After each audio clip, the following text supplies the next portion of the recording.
नमस्कार, अखबार रिपोर्टर के इस अंक में आपका स्वागत है। 28 अक्टूबर को कनाडा में जो कनाडा का एक शहर है मिल्टन, वहाँ पे गोलीबारी हुई थी। इस गोलीबारी ने जस्टिन ट्रूडो सरकार को बेनकाब करके रख दिया।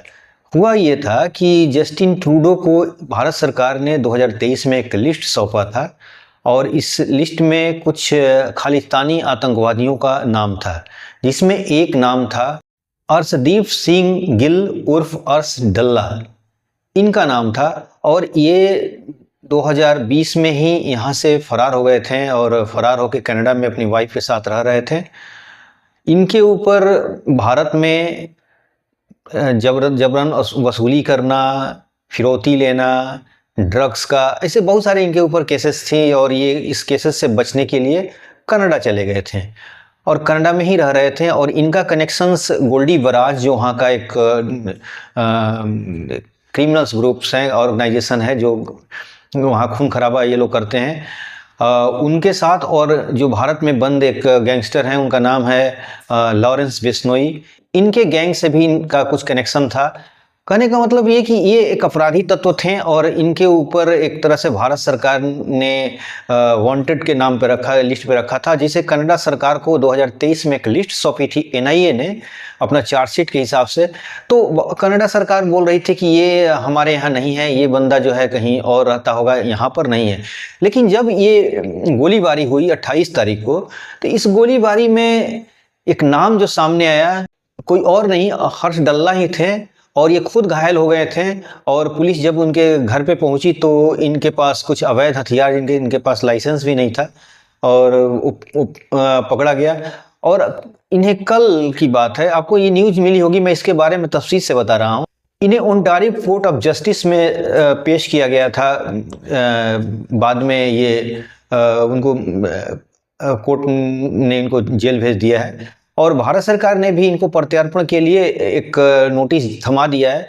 यानी कुल मिलाकर कनाडा सरकार का ये एफआईआर इस बात को अब साबित कर दिया है कि कनाडा को भारत सरकार जो लिस्ट सौंप रही है, कनाडा उसको नज़रअंदाज कर देता है। अब इसकी वजह क्या है, ट्रूडो सरकार से खालिस्तानियों से कैसा लगाव है। अभी एक ट्विटर हैंडल की बात कर रहा हूँ, एक ऐसा न्यूज ओपन हुआ जहाँ पर कुछ खालिस्तानी लोग, एक वीडियो है ट्विटर हैंडल से वो जारी हुआ है, उसमें साफ बताया जा रहा है कि कुछ खालिस्तानी लोग, वहाँ के जो मूल निवासी हैं, जो गोरे लोग हैं, उनको कहा जा रहा है कि गोरे तुम लोग या तो इजराइल चले जाओ या यूरोप चले जाओ, ये कनाडा हमारा है, हम यहीं के रहने वाले हैं और हम यहाँ के नागरिक हैं, तुम लोग बाहर चले जाओ। इस तरह की बातें, यानी वहाँ के जो मूल निवासी हैं, जो मेन लोग हैं, उनको भी लोग भगाने की कोशिश कर रहे हैं। मतलब ये, मुझे लगता है कि ये आंदोलन उन लोगों का कोई आंदोलन नहीं रह गया। एक तरह से देखा जाए तो इसका कोई कमांड नहीं है उनके पास। खालिस्तान जो मर्जी वो बोले जा रहे हैं, लेकिन सरकार वहाँ की क्यों उसे बर्दाश्त कर रही है, इन लोगों के ऊपर ना कोई एक्शन ले रही है ना कुछ। ये जस्टिन ट्रूडो का उनसे कैसा याराना है, अभी तक समझ में नहीं आ रहा है। लेकिन अब ये सोचना चाहिए कि भारत जब पाकिस्तान जैसे देशों को आतंकवाद के मुद्दे पर घेर सकता है, उसे तो कनाडा को नहीं छोड़ेगा। भारत एकदम ऐसे तत्वों के खिलाफ एकदम एक्शन मोड में है और ये कनाडा सरकार नहीं समझ पा रही है। उधर ट्रंप के आ जाने से भी कनाडा के ऊपर दबाव पड़ा हुआ है कि कनाडा अगर अपनी गतिविधियों से रोकथाम नहीं लगेगा तो ट्रूडो सरकार के आने वाले समय में और मुसीबतें खड़ा होने वाली है। ये बातें नहीं समझ पा रहा है कनाडा। भारत सरकार ने जिस लिस्ट को भेजा था, कनाडा की जो गवर्नमेंट थी, जस्टिन ट्रूडो की गवर्नमेंट थी, उन्होंने उसे हल्के में लिया और उन्होंने बिल्कुल इनकार कर दिया था कि ये डल्ला यहाँ पर रहते हैं या नहीं रहते हैं। तो ये चीज जो निकल के आ रही है, भारत अगर को हल्के में ले रहा है कनाडा, ये बात कनाडा को गलतफहमी है। भारत में बता दिया कि जब आतंकवाद के मामले में पाकिस्तान को जब छोड़ नहीं सकता है और अलग अलग मुद्दे पर पाकिस्तान को घेर सकता है, तो मुझे नहीं लगता है कि कनाडा को छोड़ेगा भारत। और भारत इतना आसानी से खालिस्तानियों को वहाँ पर खुलेआम भारत को धमकी देना, वहाँ के जहाज उड़ा देना, प्लेन उड़ा देना, ऐसे टाइप के लोग धमकी दे रहे हैं और भारत इसको हल्के में लेकर बर्दाश्त कर जाएगा। भारत कनाडा के खिलाफ पूरी तरह से एक्शन मोड में है, उसके लिए कूटनीतिक अभियान चालू कर चुका है और कनाडा को घेर रहा है। अगर आने वाले समय में कनाडा की स्थिति भी पाकिस्तान की तरह हो सकती है, ये कनाडा को समझना चाहिए। कि कुछ मुट्ठी भर लोगों के लिए, मैं ये नहीं कह रहा हूँ बहुत सारे सिख वहाँ पे रहते हैं और सब आतंकवादी नहीं है, सब टेररिस्ट एक्टिविटीज में नहीं है, सब किसी अलगाववाद में नहीं है। वो लोग अपना नौकरी करते हैं, व्यवसाय करते हैं, वो लोग बोलते भी नहीं, क्योंकि वहाँ पे आमतौर पर जो खालिस्तान में की आंदोलन में जो लोग उसको चला रहे हैं वो आमतौर पर गैंगस्टर भी हैं।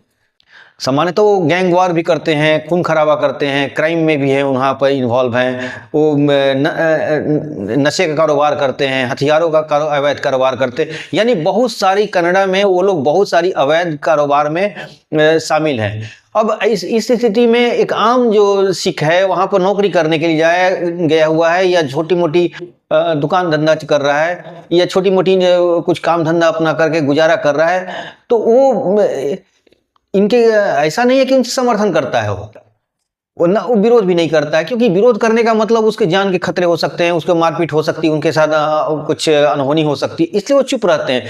तो इसलिए मैं भारत के लोगों से भी कहना चाहता हूं कि इससे ये मत समझिए कि सारा सिख जो वहां पर रह रहा है वो सब खालिस्तानी ही है। कोई खालिस्तानी नहीं है। वो लोग अपनी रोजी रोटी के लिए वहां पर गए हैं और पढ़ाई लिखाई के लिए गए हैं, वो लोग अपना काम करते हैं। वो एक डर के माहौल है, वहां पे एक डर का माहौल है। ये गैंगस्टर लोग हैं जो यहाँ पर, हम लोग भले उनको टेररिस्ट बोले, लेकिन वो गैंगस्टर हैं जो भाग भाग के किसी वजह से यहाँ पर क्राइम में थे, क्रिमिनल्स थे, वो भाग के वहां पर चले गए, वहां पर खालिस्तान का आंदोलन शुरू कर दिया। वो खालिस्तान से भी उनका कोई लेना देना नहीं है, वो सिर्फ और सिर्फ एक गैंगस्टर है जो अवैध कारोबार करते हैं, जो वहां से बैठे हुए भारत के व्यापारियों को तंग करते हैं, उनसे पैसे वसूलते हैं, अपने आप को सही साबित करने के ये लोग खालिस्तान का आंदोलन करते हैं। तो आमतौर पर ये क्रिमिनल्स हैं, ये कोई आंदोलनकारी नहीं है, ये कोई खालिस्तानी आंदोलनकारी नहीं है, ये क्रिमिनल्स हैं। और ये क्रिमिनल्स वहाँ के लोगों को डरा रहे हैं। वहाँ के जो सिख हैं जो पंजाब से गए हैं और छोटी मोटी नौकरी करते हैं या व्यवसाय करते हैं, वो लोग डरते हैं उनसे कि भाई इनके साथ मगर मुंह लगाने का मतलब ये खून खराबा कर सकते हैं, मारपीट कर सकते हैं। और सरकार भी इन्हीं के साथ रहती है, क्योंकि वहाँ की पुलिस भी एक तरह से भ्रष्ट है, या जो भी है उतना नहीं मुझे पता, लेकिन एक तरह से उनका सपोर्ट करते रहती है। तो ऐसे स्थिति में हम भारत में ये मैसेज आता है कि वहाँ के सिख सारे के सारे खालिस्तान के समर्थन में हैं, और ये ऐसा कुछ नहीं है। भारत में ही खालिस्तान के एक भी समर्थक नहीं मिलेंगे। अगर भारत के पंजाब में चले जाए तो जितने सिख हैं वो सिखों के बारे में बताने की कोई जरूरत नहीं है। सिख ने हर टाइम हर समय पर भारत को ये प्रूफ करके दिया है कि हम भारत के साथ हैं, चाहे वो फौज में हो, लड़ाई हो, जब भी लड़ाई छिड़ी है वहाँ पर तो उन्होंने भारत का खुल का समर्थन किया, भारत के लिए अपनी जानें भी दी हैं। चाहे वो व्यवसाय के क्षेत्र में हो, हर क्षेत्र में सिख ने भारत के लिए अपनी एक पहचान दिया है कि वो भारतीय ही हैं। और इन्हीं के बाल बच्चे थोड़े बहुत अगर कनाडा में चले जाते हैं, वहाँ नौकरी चाकरी के लिए चले जाते हैं, कुछ छोटे मोटे व्यवसाय में लग जाते हैं, तो वो लोग चुप रहते हैं। तो इसका मतलब ये ना समझा जाए कि ये लोग वहाँ पर रहने वाले लोग का मौन समर्थन है या ऐसा कुछ नहीं। ऐसा है कि वो लोग डरते हैं, वो गैंगस्टर लोग हैं, ये कोई खालिस्तानी भी नहीं है। ये लोग गैंगस्टर लोग हैं। और वहाँ पर वहाँ से फोन से यहाँ के व्यापारियों को धमकाते हैं, पैसा वसूलते हैं, कुछ अवैध हथियार का काम करते हैं, कुछ अवैध नशे का काम करते हैं, और इस कारोबार में इन्वॉल्व है, और अपने आप को सही साबित करने के लिए खालिस्तान का आंदोलन को जिंदा रखे हुए हैं।